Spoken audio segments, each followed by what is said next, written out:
Hi everyone. It's a pleasure to be here. I should mention I'm the Maxwell C. and Mary Pellish Chair in Economics, not the Chair of Economics at the University of California, Santa Barbara. Last year, the general manager of the Bank for International Settlements, Augustin Carstens, gave a speech in Frankfurt, Germany, in which he referred to Bitcoin as a bubble, a Ponzi scheme, and an environmental disaster. Now, I think that characterization may be slightly harsh, but it certainly is an environmental disaster, and I'm going to come back to that. But that wasn't the emphasis or the main focus of his speech. What he was really trying to say in that speech is the quote I have here, which is that trust is the fundamental tenet that underpins credible currencies, and this trust has to be earned and supported. And then he goes on to say that central banks are the best stewards of this trust. And partly what I'm going to do today is just try and answer the question, is this true? So this is Johan Palmstruck. And Johan Palmstruck was a Dutch financier. And he founded Stockholm's Banco in 1657, and he introduced the first European banknotes.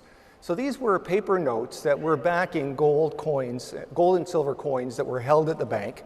But he got a little bit too overly exuberant, and he issued more pieces of paper than he had coins.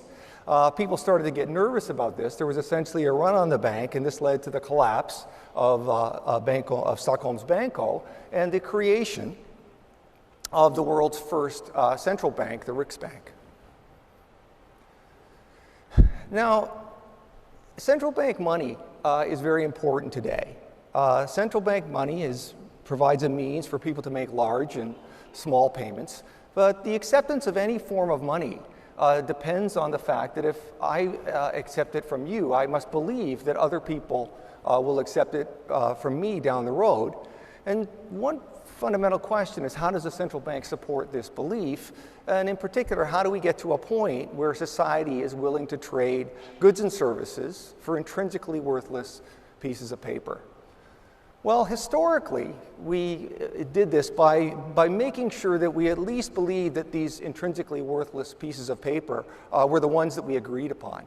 So that is, we took measures to prevent counterfeiting. So how many people speak French? So you already get the point of this. So this basically says that the law provides that the counterfeiter will be punished by death. Nowadays, we're a little bit more high-tech. We don't have to quite go that far. So we have fancy polymer notes that have high-tech security features like color shifting and 3D images, and that's how we have faith that the currency that we're transacting in is the one that we agreed upon. But then there's this idea I mentioned before that we have to have this belief that people will continue to transact, and that if I take the dollar from you, someone will take it from me. And that is in part supported by this what's called legal tender status. So legal tender status means that if you incur a debt with someone, they have to allow you to repay that debt with the currency. And it also means that there's one big person out there who's always willing to take your money, and that's the government. Well, that was a nice introduction, or I hope a little brief introduction into paper currencies, but most money is digital. The majority of consumer transactions involve commercial bank transfers of commercial bank deposits. And I wanted to emphasize that one of the remarkable achievements of central banks around the world is the fact that different commercial bank monies within a country trade at par. This is something I think we take for granted. But if you think back to when we used to use checks, if I was to pay a debt to you by writing a check on just, say, the Bank of Montreal, you would never have to say to yourself, well, I'm at the Royal Bank. I'm not sure if I trust this Bank of Montreal check, or maybe I have to think about discounting it. No, we took dollar for dollar. We had this notion of what the BIS calls singleness. This is the idea that $1 is $1 regardless of its form, and that provides for great transactional efficiencies. Again, that's a major triumph of the banking system in general in countries where that works. And it depends on the soundness of the commercial bank institutions and the convertibility to a sound fiat currency. And key to the soundness of the underlying fiat currency is the management of the money supply. Now, the IMF provides data on inflation rates around the world, and we can look at this to get an idea of just how good different places are at managing their money supply. In this chart, green means good. It means low inflation. As the colors move towards red, it means high inflation. So, some of the places that you see on the map with high inflation would be Argentina, Sudan, Iran. And one of them that's not colored because they don't have good access to the data is Venezuela. And Venezuela is the place where currently we have the worst situation in terms of inflation. This is a kind of acute way to present inflation. So inflation generally tracks the cost of a representative basket of goods and services. But this is a cute idea that Bloomberg does, where they just track the price of a single cup of coffee at a cafe in the country. And it shows that this price has basically grown exponential since 2018. Essentially what happened was low oil prices and other problems with the domestic economy led President Maduro to increase the money supply to pay off domestic debt at such a rate that the currencies eventually had to be renominalized. So he chopped off 5 zeros. Another recent example would be Zimbabwe. So in Zimbabwe from 1998 to 2008, we again saw hyperinflation. This led to the creation of a $100 trillion bill. And eventually this currency just completely collapsed and the economy became dollarized. Well, not everyone is a bad actor. I'm an economics professor at UCSB, and I teach a monetary economics course. And one of the slides I use in that class is to show the good actors, the countries that have behaved exceptionally in terms of managing their inflation policy. You'll probably notice it in the middle. I don't know if you can see the letter. Yeah, you can see that, I think. That's Canada in the middle. So after high price inflation, high price variability in the 80s and early 90s, a lot of countries adopt inflation targeting. And this chart just shows 3 countries, the United Kingdom, New Zealand, and Canada, and how they've managed over the last basically 20 years to keep inflation in a tight bound. So very successful.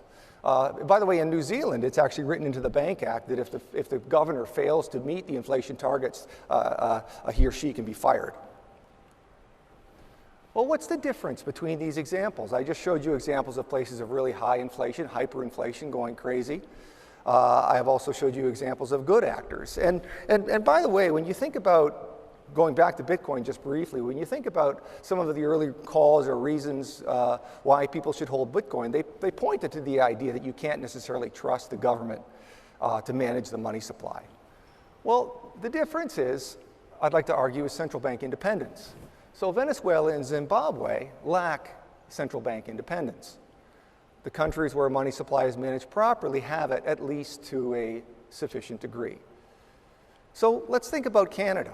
So the amount of independence that central banks have has evolved over time in different places. And the road to independence through Canada was triggered by a major event which was called the coin affair. So basically in the 1960s, early 1960s, John Diefenbaker was trying to engage in fiscal policy that would stimulate the economy, and he felt that then Bank of Canada Governor James Coyne was not helping him out in terms of monetary policy. And so the government took the position that it's the elected government that should direct monetary policy, and they fired him. Or they declared his position vacated. Now this was reversed in the Senate, but he nevertheless resigned the next day. Now this story actually has a happy ending because it led to changes in the Bank of Canada Act that actually in some ways strengthened central bank independence. In particular, this is something called the Minister's Directive. And what the Minister's Directive essentially did was it created rules in terms of how the government communicates its preferences for monetary policy to the central bank. So it's not the case that they can have this sort of unstructured random pressuring, but rather there are specific rules in terms of how this takes place. Now, just by way of comparison, in the 1970s, the punchline. In the 1970s, Richard Nixon put a lot of pressure on then Fed Chairman Arthur Burns to lower interest and do accommodative monetary policy before the election. He did this, and then afterwards, when asked about it, he had this famous quote that if the Fed doesn't do what the president wants, the central bank would lose its independence. Now, you may have seen in the news today that there's a lot of stories about Donald Trump, and Donald Trump repeatedly making calls for the Fed to not raise interest rates, to stay accommodative in monetary policy. And I should point out that the example of Arthur Burns and Nixon, there's many other examples. This is pretty par for the course. Donald Trump said, I'm doing deals and I'm not being accommodated by the Fed. We're not being accommodated. I don't like that. This is the typical thing that presidents do.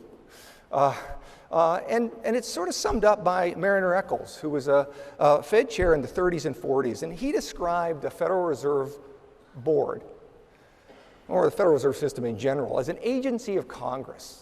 So think about what that means. He says it's an agency of Congress. In other words, the central bank is not unaccountable. It's accountable to somebody, but it's accountable to Congress. It's accountable to the people. And so what he really means by that, at least in terms of the US political structure, is that the Fed serves the legislative branch, not the executive branch.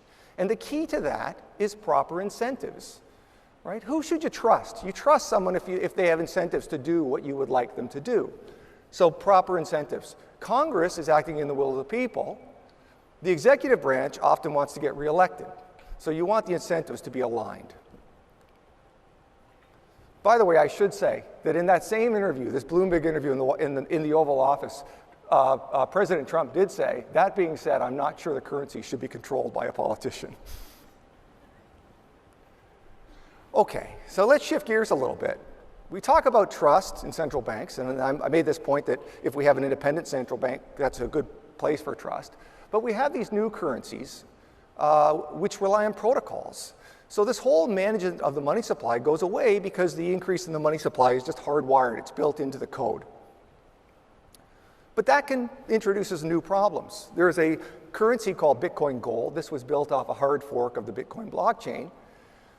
And last year, attackers stole $18 million from this exchanges. Essentially, I can't go into how these 51% attacks work, but basically, if you can match the mining power or match the computing power of one of these networks, you can manipulate the ledger in a way to steal back some coins that you spent previously. So they were able to steal $18 million from multiple exchanges. Once they did that, the price fell. So what I'm showing you in this chart is the blue line is the decrease actually in the returns, the cumulative returns on BTC Gold, and the orange line is an estimated what the returns would have been if the attack hadn't occurred. But basically you see that the returns dropped by about 20%. They responded in ways to make people trust the protocol more. They increased the number of confirmations that's required. That's sort of technical for people who understand mining. And then they also switched to a different type of technology. These were efforts that were done to restore trust, something that, again, that's unique to this environment. Bitcoin is actually safer because Bitcoin's so much bigger. You can't attack it in the same way that you could BTC Gold. But by being bigger, we have new problems. That was a picture of a mining operation in China. But by being bigger, you have new problems. And this is what I said at the very beginning. The energy consumption is enormous. And so what this chart is showing you is how much energy Bitcoin mining uses relative to the energy use of countries. So it's a meaningful percentage of the energy use in the United States and Russia, and it's almost equal to the energy use in countries like Czechoslovakia. Okay. Well, Bitcoin is bigger, that makes it safer, but this fixed money supply comes with a problem because you can't control volatility. If you can't manage your money supply, then you have to live with whatever fluctuations occur in its exchange rates. So this is just a measure of volatility. Just to give that some perspective, that's the volatility of the price of gold. Okay, so highly volatile. Okay, so what's the solution to that? Well, in the crypto world, the solution is these new ideas of stable coins. So what are stable coins? Stable coins are cryptocurrencies that are backed by some class of stable assets, often a fiat currency, like the US dollar. But what's interesting about this is that this reintroduces institutions. And so you need to trust human actors. So does that work? Well, many of you may have heard about the recent situation with Tether. So Tether is a stable coin based on the US dollar, started around 2014 and rose to around $3 billion. on April 25th, the New York Attorney General states that Tether committed fraud. Essentially, the idea of the stablecoin is that you're supposed to be holding cash equal to the amount of coins that exist on the ledger. Tether mingled funds with the crypto exchange of common ownership, and those funds were basically seized by banks in Panama. And so that's basically $850 million gone. So it's no longer backed. Okay, so summary. Our banking and monetary systems work well and are constantly improving. They rely on trust that must be earned and maintained. New forms of money are not really trustless. Trust in people is replaced in trust in code, but then often institutions and people are brought back in that aren't regulated, aren't supervised, and sometimes it probably shouldn't be trusted. Trust in people can be best, or is best, I should say, if it's properly incentivized. That was the point I was trying to make about central bank independence.